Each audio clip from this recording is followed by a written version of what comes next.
Hello, my name's Sophie Stirrup. I'm a lecturer in urban planning. My interest is in mega urban transport projects and making sure that we select the right projects to get the right infrastructure for our future. Today I'm going to be talking about East West and why that project is likely to be a failure and what we can do about that. The meganess of East West. So today I'm going to cover off some questions about whether or not the East West project is in fact a mega project. And then I'm going to talk a bit about what the problem is with this project and why I think it's likely to fail. And then I'm going to talk a little bit about what we might be able to do about that and a little bit about the key things that stand in the way of an alternative. So, the East West as a mega project. So, we defined in my research project mega projects as projects which are colossal, complex and costly. This project is an 18-kilometre freeway that's going to cost, the first stage of which is 6 kilometres long. It's going to be in a tunnel. It's going to cost something like in total $12 to $18 billion. Stage 1, which is the 6 kilometres, 4 kilometres of which will be in a tunnel, is going to cost 6 to 8 billion apparently, which is an enormous amount of money for anything you might call that short a distance of road.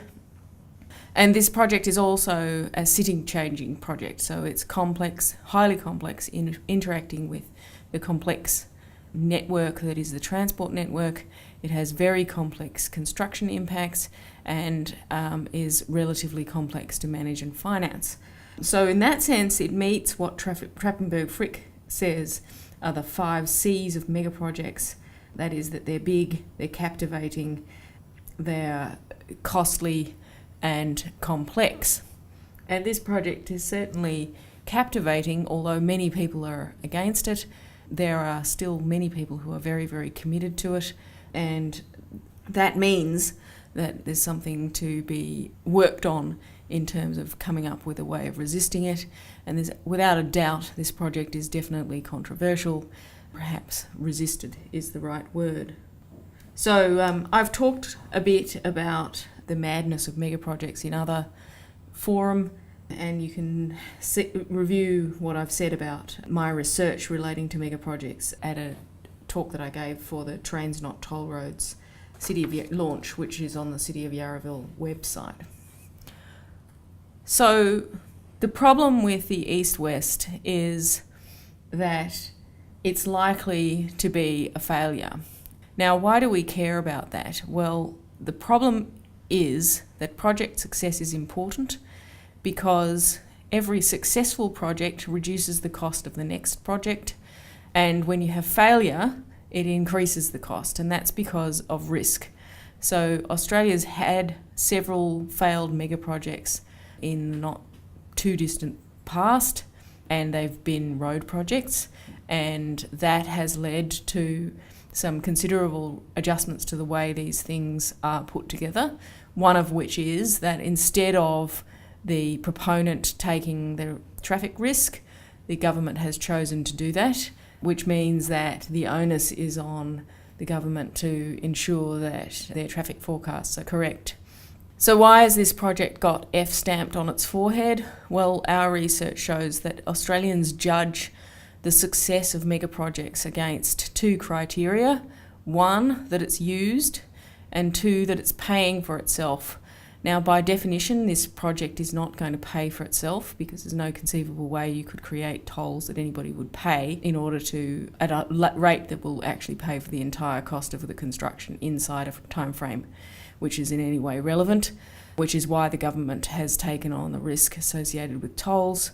The other criteria is that it's used, and I'll talk a little bit more about why that is a problem in a moment. And the other criteria from the literature relating to project success or failure is, does it build public confidence in mega projects? And I would have to say that the way that this project has been put together, the extreme speed with which public consultation has been done, the fact that it's not coming out of some sort of broader strategic plan that has in any way had the enrolment of the public, It would certainly suggest that it has not created a great deal of public confidence. Another criteria is whether the money could have been better spent on other things, which is the opportunity cost. And of course, for many people are arguing that this project, the money would be better spent on public transport. And another criteria is whether or not the project was built on time and on budget. It's extremely likely that that will be the case in this project. Linking Melbourne Authority is very, very well qualified and very likely to successfully put together this project. And finally, did it produce the expected outcomes in terms of traffic congestion, increased productivity, and so forth? Now, in terms of increased productivity, that is very rarely measured and extremely difficult to measure. Secondly, the question of whether or not traffic congestion is reduced. It's extremely unlikely, in my view, that the promised traffic congestion reductions will be realised in a way in which people will be aware of. That's because while it might be true that you will obtain a 30% reduction in traffic numbers on the Eastern Freeway over what you would have got if you hadn't built the tunnel, at the same time, the tunnel, if it's successful, is supposed to induce 100,000 vehicles a day entering it. So if you put an extra 100,000 vehicles on the Eastern Freeway from where we are now, you will definitely see more traffic on the freeway. And while it might be flowing in some cases a little bit better than it otherwise would, there is without a doubt an unlikely suggestion that people turning onto Hoddle Street will experience reduced traffic congestion, even though it might be true that it's less than it would have been otherwise.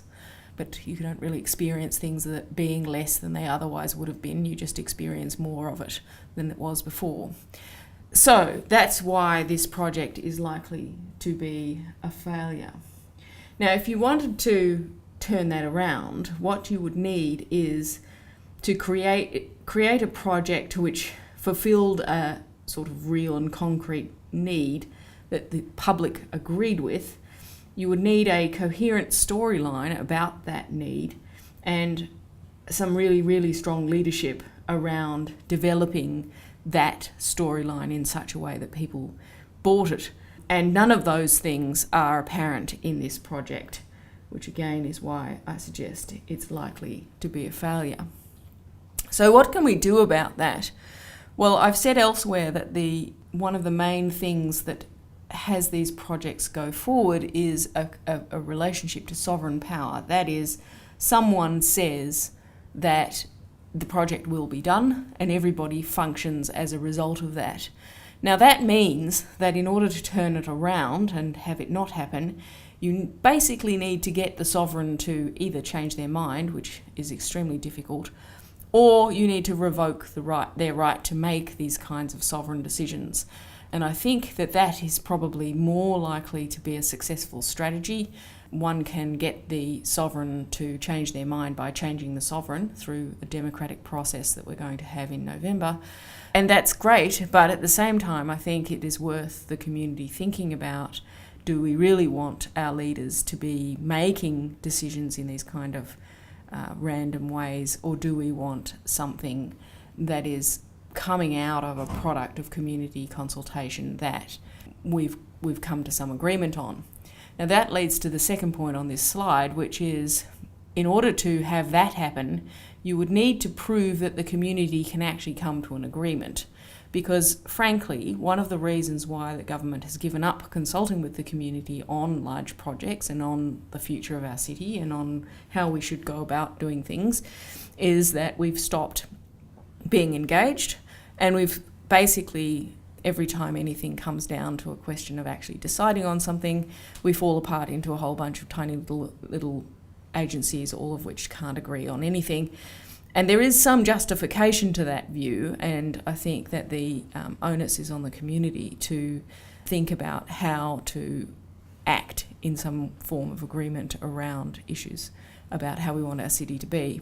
So we need to prepare alternatives that the community can agree on, and of course we need to appoint a sovereign who will use the community's newfound ability to follow to lead. And by that I mean not lead via a dictatorial system of making random decisions, but rather to lead by listening and discovering what kind of things people want to have happen, keeping a vision that we've all come together around, aligning people on that vision and working towards a vision which we can implement in the future. A couple of things which stand in the way of doing that, or in the way of preventing this project from going forward. One is the claim that democratically elected governments can't renegotiate or revoke contracts. They clearly can, and they do. There's an example in New Jersey. The NBN is another example. The agreements around St Kilda, the developments in St Kilda are another example.